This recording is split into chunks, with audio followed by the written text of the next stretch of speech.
Going through open striking right now, Blackguard banned off the top, looking at Grumpy, Thunderguard, and Great Hall. Probably going to go to Thunderguard. That is the community favorite, but I would like to see a Great Hall game. Yeah, it's interesting. The big Great Hall kind of turns into a weird King's Pass with the platform in the center. But only the thing that I like about it better is that it doesn't have like two platforms at alternating heights. But here we go. Game 1's coming up. Wow. Frone, Zeluxury actually pulling out the Roland and Frone pulling out Core. That was a surprising pick. We do see Cody Travis with the expected Barraza and Spirit Wolf, of course, with his Asuri, but we're seeing Dog and Phazon, rather, with Scarlet and Ada. Interested to see how this plays out. I love this. So a quick analysis of the blue team, right? We've got the tank that is Cody Travis. We've got Phazon on Ada, low defense, great killing power, and then Dog, who's got two huge weapons that are great for interrupts and throwing, right? You've got three completely different playstyles that can kind of work together and be able to utilize stuff. We've already seen Dog going for down throws into unarmed combos here. We got Frones on Core, active with those early kills. Wow, Dog already finding himself getting KO'd here. Yeah, I mean, we're actually seeing a lot of synergy come out from the red team. We saw Zeluxury play very patiently. He won in with some dares, and Frone actually managed to combo off Zeluxury's dare and get a a neutral air. I like the way they're playing right now. They're playing very smart, very patiently. But Frone has gotten scooped off the map by that Scarlet. We're gonna see the stocks evened up. Both teams trading quite evenly so far, but the blue team has found themselves at a stock deficit. But that Ada only has 3 defense. Shouldn't take too much to take her out. Let's see if they can do it. At the same time, they haven't hit her with very much either in the first place. Cody Travis actually having that bomb trade not go favorably for Zeluxury, but he ends up coming back. But he gets hit by the end stick, and that kills. Very damaged here. Do it. Spirit Wolf was going for the Gimp there, but he missed the follow-up dare, but that ground pound from Barraza is going to send him flying. The blue team has taken the lead here. That Ada is still holding on to his stock and racking up a ton of damage on the Frone. Frone has found himself nearing kill percent already. He is struggling. Oh my gosh. Yeah, the recovery! He just lands on it. Absolutely amazing team synergy coming out from the blue team. They are still securing this stock lead against the red team here. I mean, they do have the opportunity to take it back, but Frone's going to have to play a lot more carefully. He's kind of just, I feel like, mindlessly aggressing and getting punished brutally. Yeah, and Cody Travis, I love what I was seeing from him doing on the right side of the stage. He was putting out neutralites specifically for when his teammates hit his opponents. And we already see, wow, Zeluxury hitting him towards Spirit Wolf. Spirit Wolf ending that trajectory with a weapon toss. And we have him sent off stage here. He's looking for that recovery KO. Makes it back to the stage. Spirit Wolf trying to get something with the sword. He gets hit by the recovery spike hitbox. The blue team's in a lead, 2 stocks. Yeah, I mean, we see Cody and Dog are both in kill percent. Dog has killed himself. Oh! Dog has killed himself, but Cody took that opportunity to take out Zeluxury. Now the red team is all left with 1 stock, with Frone nearing kill percent and getting abused. It's not looking good. They're looking to be at a player deficit already. Frone is on the side of the map, and he's not going to be able to recover. The blue team is running away with this game. We're definitely going to have to... It looks like we're going to see a best of 3 if they don't take game 2. Yeah, and Zeluxury here, ooh, looking for that falling Sare. Spike Ball's going off the stage. It's not active, so it doesn't hit Spirit Wolf here. They have an opportunity here if they end Phazon stock. This is interesting, but I feel like a 2v3 is so much more possible than like a 1v2 or a 1v3. Oh, absolutely. They definitely have the opportunity to take this back. Spirit Wolf was looking to read Dog's recovery and get him with a Gimp, but he just couldn't make that connect, and he is getting punished. Both players have been brought into the orange. If they can take out Dog and Cody, they could win the 1v1. I mean, the 2v1, rather, against the Ada. I guess something I didn't think about is that when it's a 3v2, that's that many more pairs of hands that are throwing things at you as you're off stage. Yeah, and Cody Travis, he finds that grab pound, Zeluxury in the red off stage, avoid the weapon toss, and Dog just throwing out a down sig there. He's avoided that mine. There's so much stuff that he has to run out of the way of. Cody actually ends his teammate here.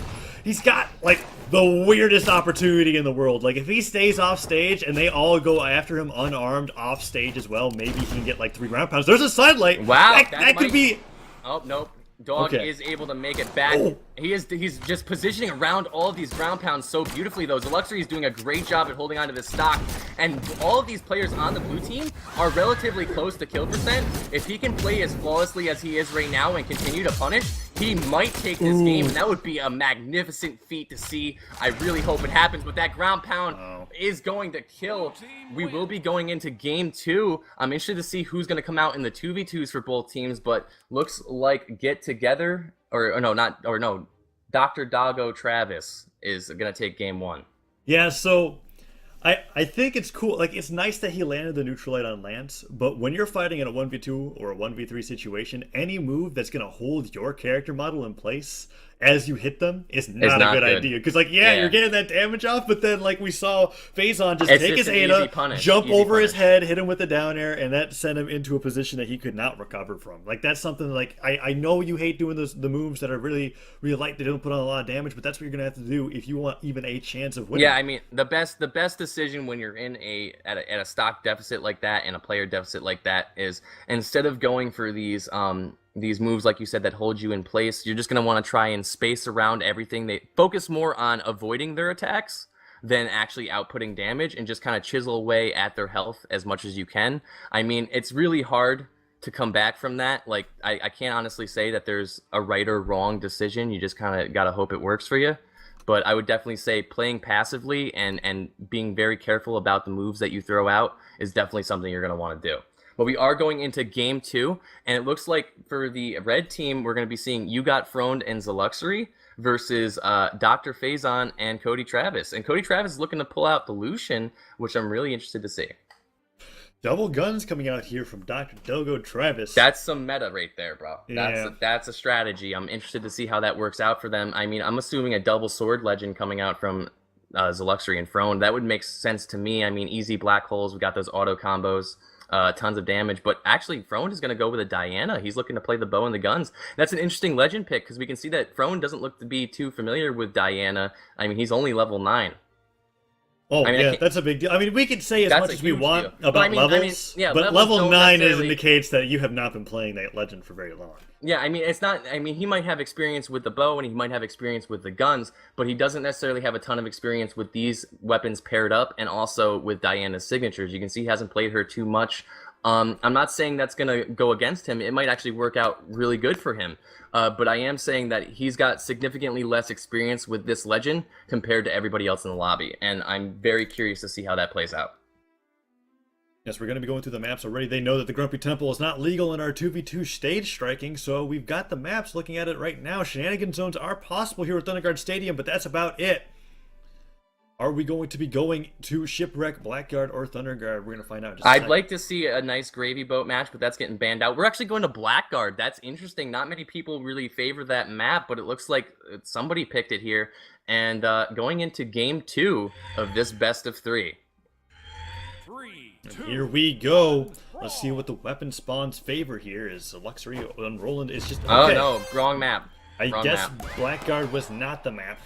That's okay. So, I mean, we saw a very strong game in game 1 coming out from Dr. Doggo Travis. That's the blue team, that is. They took game 1 against the red team, which is Get Together. Interested to see if they can do the same thing in 2v2s, or if maybe Frone and Zeluxury have some nice synergy. Yes, and that's something that happens a lot with the maps in particular, is where, like, you mean to ban one stage, but instead you actually pick it. It's something that must have happened there. As we were saying, Blackguard was not something that we're used to seeing, and obviously they don't want to see it either, as we're going to be going into game number 2. Yeah, I mean, I knew I was surprised by that pick. I didn't think it was an accident, though. It's unusual. A lot of people don't really like to play on Blackguard too much.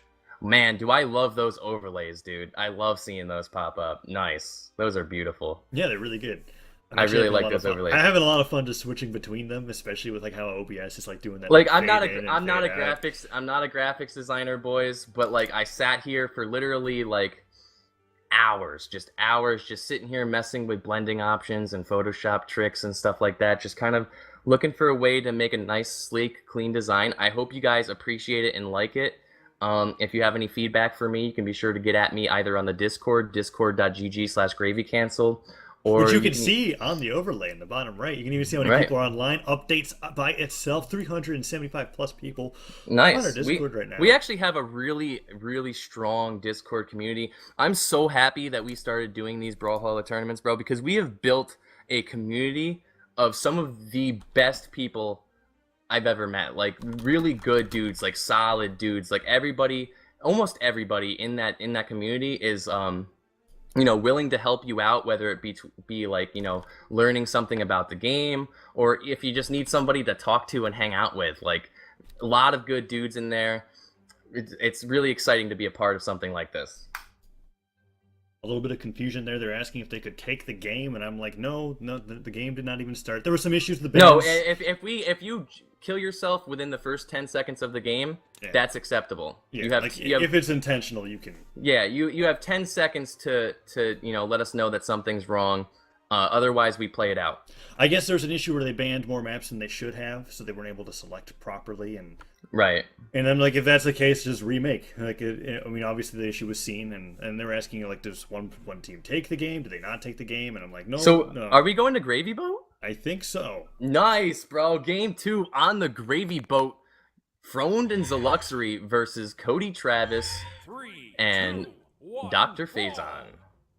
So we're going to be going into game 2 here, the 2v2 of the best of 3. And already Cody Travis opening with a down air neutral into the Sarah, putting a lot of damage onto Zeluxury. Yes, it's 3 force versus 8, but guns still do a ton of damage. And Zeluxury is already being sent in the orange here as Cody is just dominating with these guns right now. Down air and the ground pound comes out as well. Almost all this damage so far has been from Cody Travis alone. I'm going to assume this is intentional. You can see that Cody has switched his focus from the Roland over to Diana, and I feel like that's because of, with Cody's low force and Roland's, high defense, he's going to be able to rack up more damage on the Diana, but he does have Cody edge guarded right now. Cody is looking to take this game. The blue team already with a 2-stock lead, and it's rather clean. They were only brought into the orange. Throne throws out a taunt, and Zeluxury neutral lights him. That was very confusing. The mine goes out, almost connects with Throne, but Throne managing the space around it. But he's without a weapon here. It's not looking too good. And now Zeluxury is trying to be able to make up for that. He's putting out these Sares. He's trying to end Cody's stock here so that he can even things up. But a recovery comes out. Cody manages to recover. Whoa, nearly dodges on that explosive throw. So close to being able to land on the mine. And nice! Phazon does. That was a beautiful play from Zeluxury. Zeluxury is playing very strong right now. He's looking to make up for the deficit that he's been put at. He kind of messed up on that edge guard there, but he did get that nice Sare into the mine. That was crucial. If they can take out Cody, they might be able to rack up the damage needed to even up this stock. Hopefully they can do it, but the blue team is looking quite strong right now. Cody's looking to hold on to this stock for as long as possible. Oh, the Sarah comes out, but Cody still alive. Loses defense pretty high. And oh, you saw what Phazon was doing there. He tried to nair Cody. Nice. Yeah, no, the reason he was doing that is just in case Cody was out of jumps, he was going to give him that extra boost he needed to make it back and recover. And that's a beautiful team play right there. You see that a lot from someone like Boomy. Boomy was actually the first player that I really saw incorporate that when I was playing twos with him, and that's definitely a good strategy. Save your opponent, save your teammate when you can. The red team has found themselves in kill percent. It's not looking good. They're at a huge deficit right now. That weapon toss actually saved. Oh, the bomb being dodged out of the way from Cody. There ends up landing on Phazon here, and now he's looking like he's going to be losing his stock as Throne is staring him off the stage. Recovery comes out as well. They kills him off the top. They take a lead, even though they're heavily damaged. Yeah, I mean, that's actually really surprising, but I wouldn't really necessarily consider it a lead just yet. Now that he's closed out that stock and Zeluxury's in kill percent, it's looking like the blue team's going to take this back, and that signature from the Ada is going to do it. The red team has found themselves on their last stock in game 2. Will they be able to tighten up their play, or will the Dr. Doggo Travis take this set? They have an opportunity to be able to take this back if they focus all their efforts on the Phazon. I know that Cody's got 2 stocks and they want to equalize that. Turn into a 2v1. But a 2v1 is so much easier to come back from than a straight up 2v2, and we're already seeing Throne take so much damage here as he's sidestepping off the stage. I don't think he's got his jumps. And the recovery comes out too. Zeluxury's find himself getting abused. It is not looking good. Dr. Doggo Travis is looking to take this set against Get Together. And a neutral sync comes out, 2 neutral syncs. Cody's looking for that end sync finish, and Zeluxury makes it back. Good. He managed to avoid that side sync, but an end sync actually hits his teammate down. Oh, Cody is just throwing signatures out left and right. Whoa! Throw the 6 out. Cody Travis looking to close this game. Zeluxury really heavily damaged, but he's got an opportunity here. Ooh, he was also in the 1v3. He was in the 1v3 in the previous game here. He's trying to be able to work out as much. That rolling defense really helping him out. Nice nair. Manages to avoid the Sare, but wow. That falling Sare is going to close out the game. Cody Travis doing a ton of work for Dr. Doggo Travis.